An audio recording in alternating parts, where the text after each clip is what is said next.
স্ত্রীর সমস্ত ভরণ পোষণ ও অধিকার অর্পণ করার পরে আপনি বলবেন আমাকে ঠিকমতো খানা দেয় না। আপনি যে বউকে বিয়ে করছেন তখন কি চুক্তিতে ছিল আপনাকে 3 বেলা রান্না করে দিবে? এ তো বিয়ের চুক্তিতে নাই, কোনো কিতাবে নাই যে স্ত্রী আপনাকে রান্না করে খাওয়াতে বাধ্য। যদি রান্না করে খাওয়ায় ওটা বুঝতে হবে স্ত্রীর অবদান। এখন সে খানা দেরি হলো আর আপনি স্ত্রীকে গালি দিবেন, 10টা দিলে 2টা তো খাইতেই হবে গালি।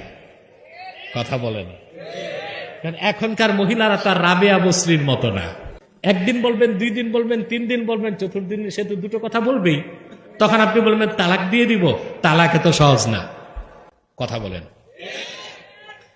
এখন আজকে বাড়ি গেল তো বউ আপনার সাথে স্ট্রাইক করতে পারে যে হুজুর তো বলছে আমি তোমারে রান্না করে খাওয়াইতে বাধ্য না। আপনি আবার স্ট্রাইক করবেন, তাহলে তুমি অসুস্থ হলে তোমারে ডাক্তারখানায় নিতে আমি বাধ্য না।